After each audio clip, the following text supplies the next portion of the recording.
Hi, and welcome to the OT is In, the podcast where we merge the worlds of education and occupational therapy to empower families like yours.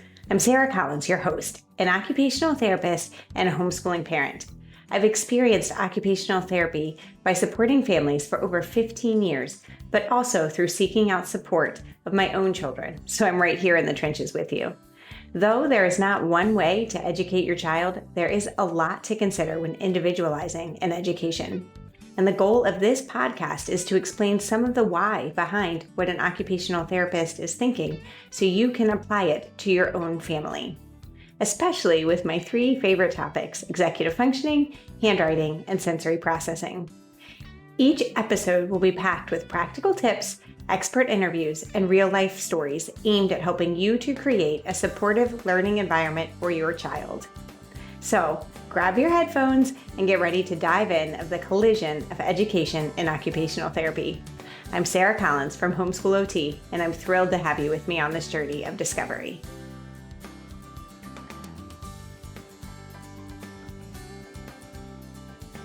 Hey, and welcome back to another enlightening episode of the OT is In podcast. I'm your host, Sarah Collins, and today I'm joined by my incredible friends, Julie and Trish. We're discussing a hard yet not uncommon topic of homeschooling through crisis. Trish will share how she finds peace and balance through nature and faith while navigating her family's needs during challenging times, including her husband's diagnosis with brain cancer. And Julie opens up about her personal journey with chronic illnesses, sensory overload, and the innovative ways that she adapts her self-care rituals to maintain balance.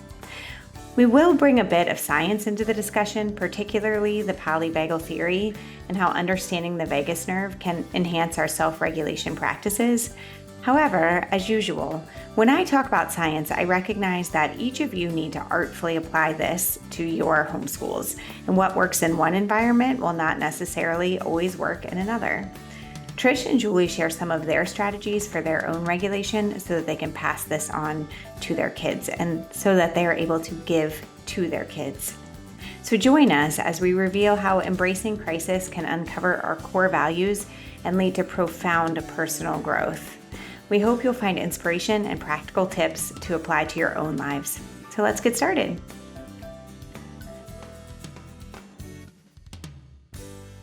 In episodes 29 through 32, you'll be hearing more about sensory processing.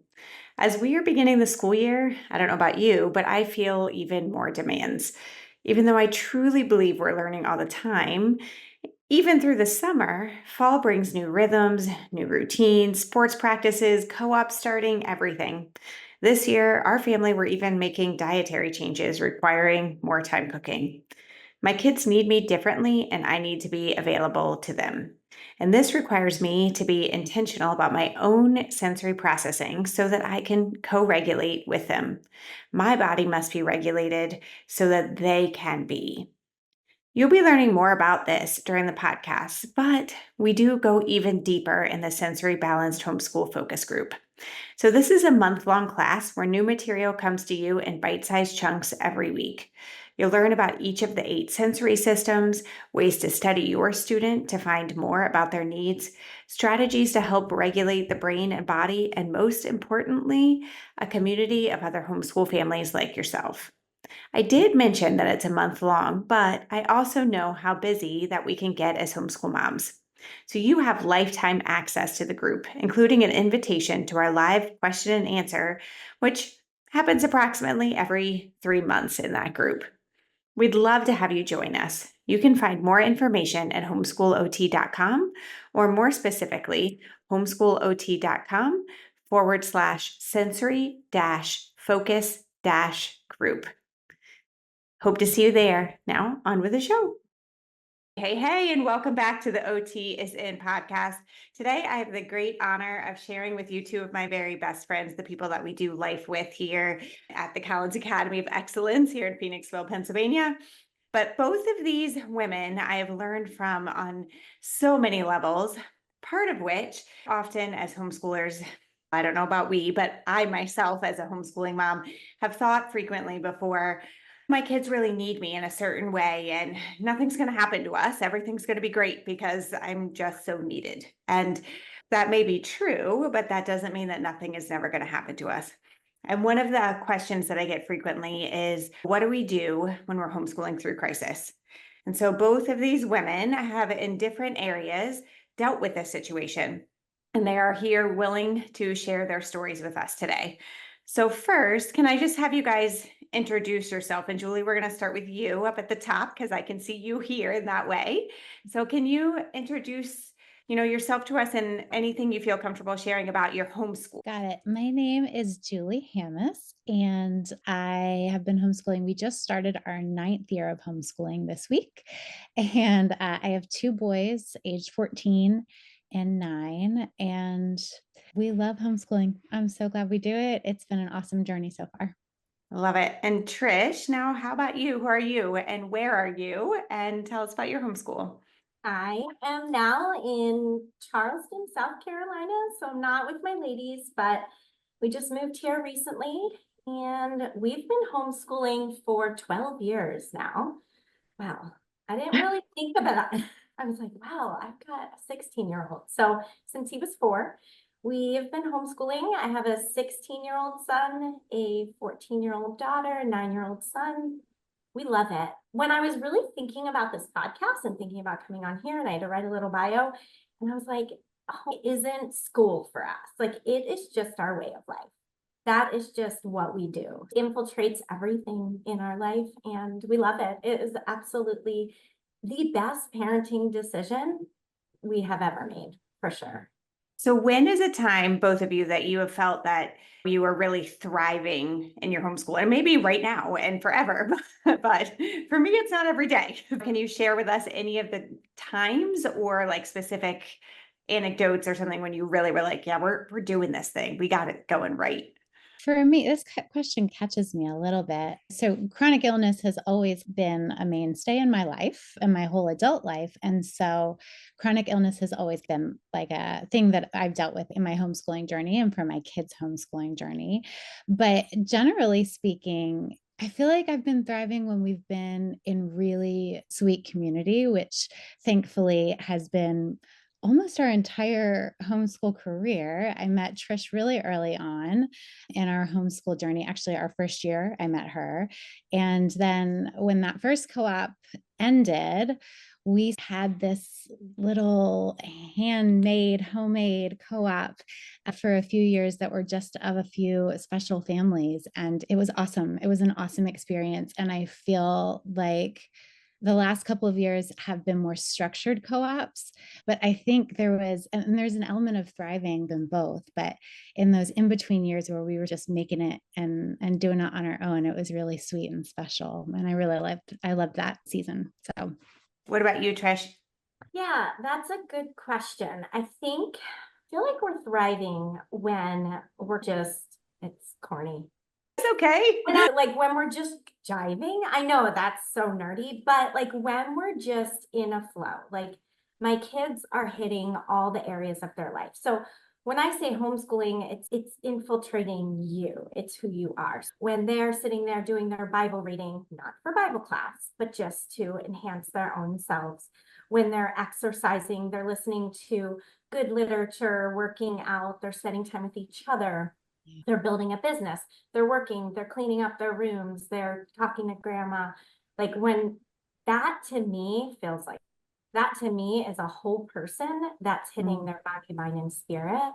And so there's that part, like the individual and then our family. And then there's the other part of being in good community with people. And a good example of that is, Sarah, you brought up just homeschooling through crisis and through hard times.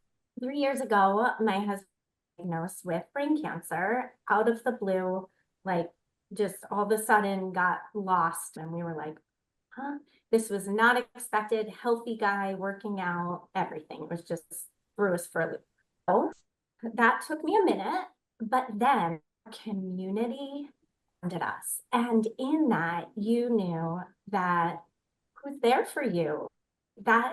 That's the community of Christ. That's our body of Christ, that in our house church and in our homeschool groups specifically. And then within that, creating these relationships, my kids had people including the Hamases, that joined them and sat there with them and cried with them and prayed with them. And so there's twofold. When my kids are being supported, it makes me feel supported, and the group of women that I'm around are just incredible, really. So I love it. that's So why I think for us, and actually, interestingly enough, I don't think I mentioned math or reading or right. science. I was just going to say that. Oh. Yeah. That Yes. was not intentional. That Yeah. was accidental, but Right. purpose. Yeah. And so as you're sharing through some of these things, first of all, thank you for coming on and doing this. That, yeah, again, there are so many families that are like, things just don't look beautiful and perfect in my home. And what has happened here? So you're sharing like huge medical diagnosis and changes there. And I love how you said, and that took me a minute. So can you go back? It was like 4 o'clock and 4:01. I'm like, all right, I'm good. We got it. Can you just describe a little bit more of, so if you even remember, because again, this was 3 years ago, like what did your day-to-day life look like before and then after that diagnosis? Yes, before it was morning time, and we do tea time, and my kids were a little bit younger, so 13 and under.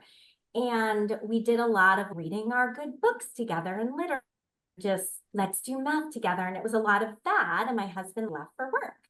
And then this whole thing just threw us for a loop. And then it was literally like overnight survival mode, like crisis. And it was just like, okay, all stuff went aside and people there to support us, but then like pretty quickly surgery, therapies, and all of that. So everything formal pretty much stopped for us. And then you're down to what matters. So then it's none of that stuff matters. Whew. All that matters is us, our relationship with the Lord. That's it. And surviving, like, God, please help my husband. Because the diagnosis, they gave him a very short amount of time. So we didn't know. Are we looking for literally trading time with daddy for math? Right. It's not even a thing. Right. Okay, but maintain some structure in the family. And how do we not be always in crisis? And I've had some crisis through my whole life. And after I had one particular crisis of a miscarriage, and I remember coming home from that ultrasound, 20-week ultrasound. The kids were little at this age. Well, no, we were homeschooling. It feels like it was 100 years ago. And I'm like, but I know I did. But I remember Eric, we're on our way, and there was a reveal party with my kids at the house, like the other two. And they had the cupcakes, and I had never done this with the others. And I'm like, oh, I'll do it with them. So they were like 6 and 4. And my mom and Eric said, do you want me to call them and let them know? And I said, I want it to be from me. I'm okay. They'll be okay. They matched that, what we were talking about. And so I knew that I needed another minute in the car, or a lot. I needed to cry it out. I needed to pray. I needed to get myself in a space. And then I needed to come in and still cry and still show it to them how my heart was so deeply broken. But I also wanted to have a little bit of that hope and that health with them a little bit and talking with them. When this situation happened and I had to go and again speak to my kids, a little bit older, but still a huge crisis, and one that would affect them way differently than it did when they were so little. If I'm okay, then I think they'll be okay. But I had to get myself okay. So what do I do to make myself okay? And that was a big thing. That was hard. Yeah. Julie, your story's a little different. You mentioned earlier that you've had chronic illness throughout all of your homeschooling journey. So it wasn't like this thing just happened immediately and having to pivot and to change. Can you tell us whatever you feel comfortable with about your own story? Yeah, sure. Since I've always struggled with health, but about age 20, I started to get really sick. I had multiple month migraines, and when we got married, my health deteriorated even further. And I have endometriosis and adenomyosis, which are really big words for just lots of pelvic pain, essentially, among it's full body, and I have had multiple miscarriages. And then I have digestive issues, I have celiac disease. So all of these things reverberate through my body and then reverberate through our day-to-day life. So we never really know what body I'm going to wake up with. And that has been hard to know how to measure our days. So my kids from a very young age in our homeschool, I think, have learned how to take a lot of ownership over their education, which has been really beautiful. We do a lot of school from bed on days when is necessary. I was thinking back over the course of our homeschool, and when Ezra started, my youngest, when he started in homeschooling, my oldest, Levi, would have days where he would do the read alouds or where he would help him with his lessons if need be. We have a very kind of loosely organized homeschool, and that's really benefited our family as a result of my health issues. And then almost a year ago, I began to deal with some pretty severe neurological issues. We still don't have a diagnosis for me. And so this has been more of a every single day we know what we're waking up to, knowing that mobility has been difficult for me and that brain fog has been a pretty constant mainstay, and just dealing with some neurological and vestibular issues. So that's my health journey. Thank you so much for sharing with us. I'm going to interrupt this episode for a bit of a funny story. Well, at least it's funny now. When we started homeschooling, this wouldn't have been so funny. My daughter was in 4th grade and she is now in 11th for a bit of perspective. But I did not trust myself, nor did I know how long this experiment of home education while moving to a new state was going to last. I didn't want her to learn math differently than her peers so that she'd be ready when she went back to, quote, real school. In Pennsylvania, our school systems allow us to borrow curriculum, so I borrowed their math curriculum. But they don't let us borrow the teacher's guide, only the student portion. So every day, my 4th grader and I would sit down and do math together. I had a 1st grader and a 1-year-old also running around my feet, and I never knew if I was 100% correct because I didn't have the answers. So we dove into an introduction to decimals and fractions, but it did not take long before we were both frustrated. Before we both dreaded what I heard was going to be this beautiful experience of us learning together. She finally said to me, "Mom, your brain is not like mine. Dad does it better." Sucker punch. I'd like to think that I reacted beautifully, but I don't think that I did. Our relationship was suffering, and looking back, that dread was causing me to be tense, and it affected the rest of my day, as well as my relationship with my then 6-year-old and 1-year-old. She was not learning at the pace she wanted, and nor was she retaining as much information, because as you know through these episodes, memory and retention require sensory regulation. Neither of us were regulated. So we started using CTC math, and our homeschool changed. She was able to go at her pace, moving through lessons and spending time in areas that she needed or with new concepts, but not with things that she already understood. She stayed with CTC math until last year when she took pre-calculus and now calculus at our community college for college credit. But more importantly, our relationship did not have this daily disruption. So if you're looking for a math curriculum that works with your kids at their pace and where you can be as involved or as uninvolved as your relationship allows, CTC Math is a perfect fit. So visit ctcmath.com. Now back to the show. Okay, so for the past several episodes of the Homeschool OT is In podcast, we've been talking about co-regulation. Now, what that means is that our nervous systems react to each other, meaning if you walk into a room and it's very tense, you recognize that. Automatically, your heart starts beating faster. Even oddly enough, your pupils dilate, right? All of these things that are happening automatically that you do not recognize.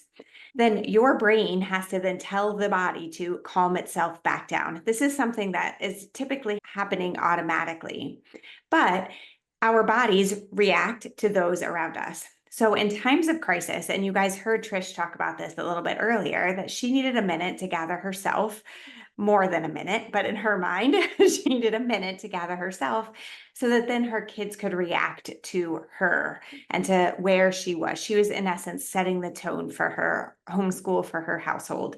So, ladies, if you could talk to us a little bit about what does that look like now? How do you make sure in these times of crisis that you are focusing on yourself, knowing that self-regulation requires or allows you to then regulate with your kids? Speak to that. I do know that there's certain things I absolutely have to work out. That balances me, brings me to homeostasis, brings me to peace. So I know that I absolutely need to do that. And most of the time, 95% of the time, it needs to be outside in nature. And that just chemically, neurologic, everything just shadows over me, helps me to just arms me for the day. Right. And then my time with the Lord. I need to do that, whether it's an extended period of time or just or listening to one of you on Vox, just encouraging me or other friends. So that I think those things all regulate me. Then I'm like, I can then set the tone. Trish, I absolutely love that you're saying these things. And so much of what you're talking about, I'm actually going to pull out the book right now for those of you who are watching this on YouTube. But there is a book called The Pocket Guide to the Polyvagal Theory. And this takes what Trish is saying and puts it scientifically, if you want a really heavy read to know that what you're doing is correct. This book, The Polyvagal Theory, it's by Stephen Porges. He's done boatloads of research on the vagus nerve, which comes from our brain. It's one of the cranial nerves, winds all through your body. In fact, they call it the wandering nerve. And this nerve itself has a sheath on the outside of it, right? And the thicker the sheath, the faster that these messages come through your body and can help to calm your body. So there are several things that have been shown to improve your myelin sheath around this vagus nerve: hydration, nutrition, exercise, meditation or prayer, and time with nature are all some of those that go right along with it. So, Trish, I don't think that you've been sitting around reading the polyvagal theory, because I'm not sure that you're as much of a brain nerd as I am. Although you have studied more in the brain in the past 3 years than anybody I know, just all different things of the brain. But your intuition there is actually exactly what is helpful to scientifically what we're showing within the body. So I think an important piece of that is knowing that your intuition, right, in your gut, you're like, this is the things that I need to do. And that is absolutely beautiful. Julie, now to you. Now to me. So this is one that I'm relearning right now. So with my own me without the neurological issues of the last 9 months or almost to a year, I would do many of the things that Trish would do. A lot of times for me, it would be earbuds in, worship music up, and go for a really long walk. And that was always something that really calmed me down and really helped me to just refocus myself. And once the kids got old enough that I could go and do that and go for a walk around the neighborhood was really beneficial, or go for a walk with them even in our homeschool day was really beneficial. So outside music, walking, movement. Right now, mobility is I'm using a cane daily, and for longer periods of walking, I'm in a wheelchair. And so I am relearning my nervous system. And it's been really difficult because my kind of go-to is something that I'm incapable of doing. And it's been really hard. So I'm finding new ways to calm myself down. And I'm also finding new ways or figuring out new things that are hard for me to process. So I have for instance, that this week, we started school and I've been reading our history book aloud to the boys in the morning, and they've been sifting through Legos. And the last 2 mornings, I found that I was overloaded in my system. It felt like my whole brain and body were on fire. That's the best way I can describe it. Just fireworks going off in my fingers and in my head. And it was very overwhelming. And it took me a really long time to calm down.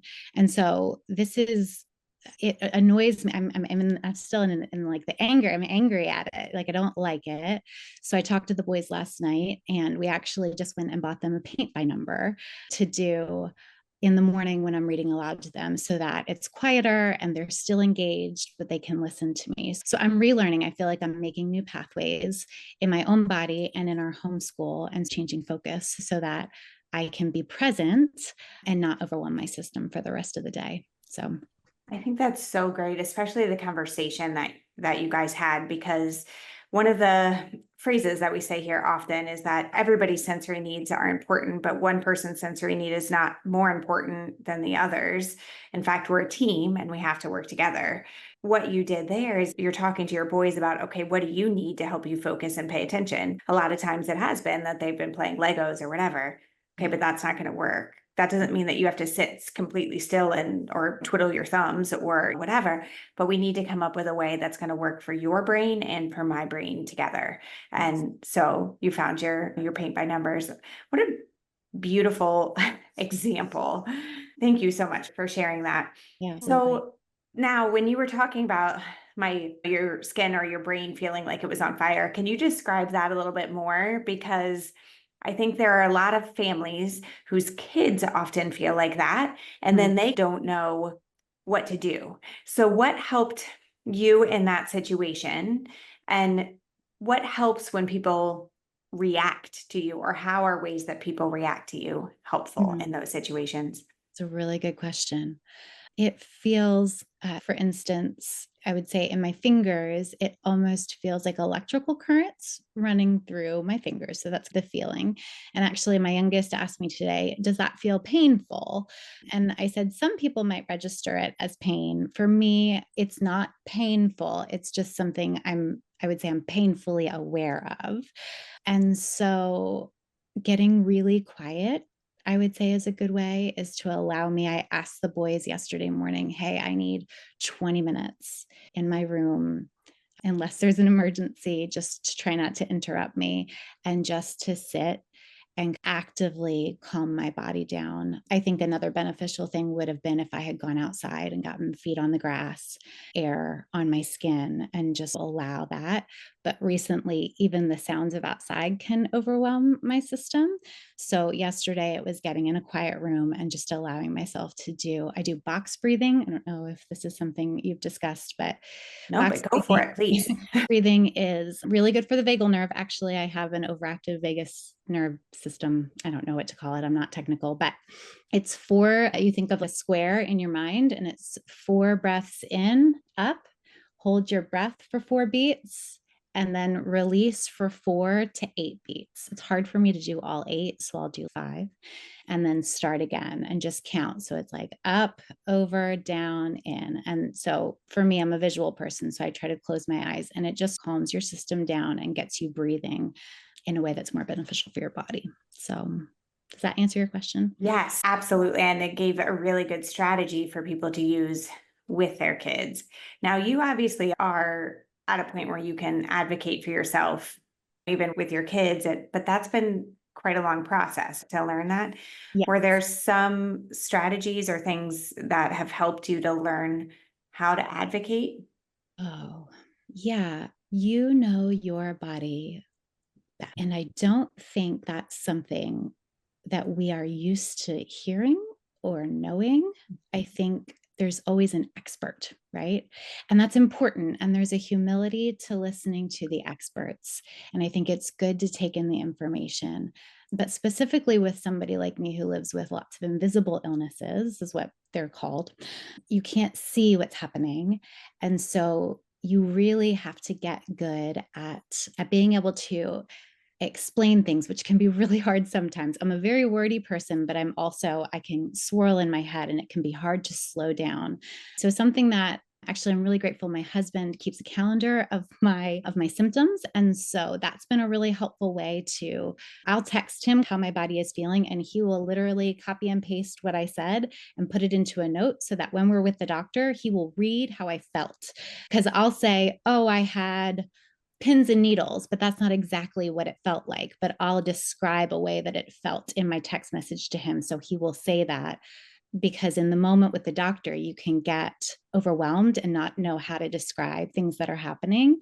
And he'll be able to read, this is how she felt on Friday or whatever. And that's been a really helpful thing. So to keep a journal maybe of how you're feeling is also a really helpful idea.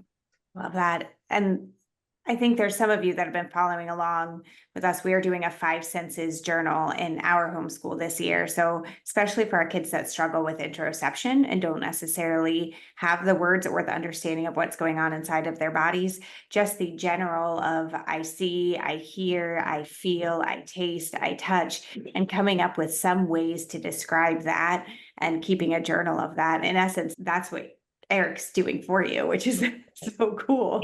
I'm a verbal processor and he's more of a let's keep a spreadsheet of what's happening. Yeah. So we're a good team. So Trish, your husband was diagnosed back in October of 2020 with his brain cancer, correct? Yes. Okay. And so I remember us very vividly, actually, that Christmas, we were talking about, or around Christmas, talking about how everybody needed you and everyone was touching you, which is often a big piece of that co-regulation of they literally need that deep pressure and that conversation, but also the comfort of you. How do you handle that so that you don't get touched out? Yeah, it's absolutely true. And they still touch me for sure. Like I'm definitely the one in the middle that everybody's grabbing at or sitting on my lap and everybody keeps getting bigger. It's funny.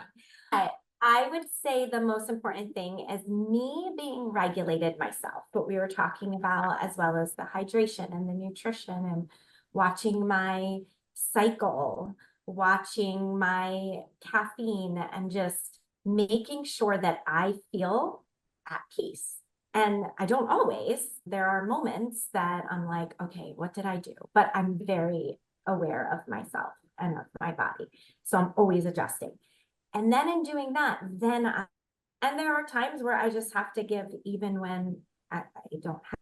But yes, everybody needs me in different ways. And as they're growing, I still feel like they'll come up to me, they're holding me, my 16-year-old, he'll hug me from behind. He's way bigger than me now. And he just needs I feel like I didn't hug you today. And for sure, when things are more calm in my husband's health and everything's going, it's not as much every day for sure that I find that I'm the one that's regulating, as well as with conversation. So touch and conversation are really big in our home. But it is interesting because it's not like he was diagnosed and then that was it. This Right. every month, every 60 days, there's always it will be a 6-month stint where it's almost every day on like ready.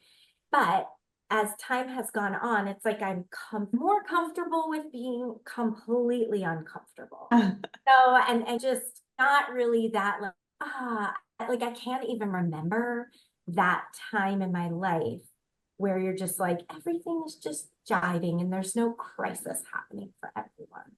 This feels like there always is something. I've changed my perspective in thinking, oh no, right around the corner that he's going to get sick or there's going to be this problem and also the crazy thing is you feel like when you have something big like that you're only allotted one. Like every family is only going to get one, but somebody breaks an ankle, somebody else in my family gets sick, somebody else passes away. Like life still happens in the midst of all of that. As well as then you have teenagers and they're growing and their needs are, the world doesn't stop, as Julie, you can say, when you're dealing with what you're dealing with. Everybody still needs you.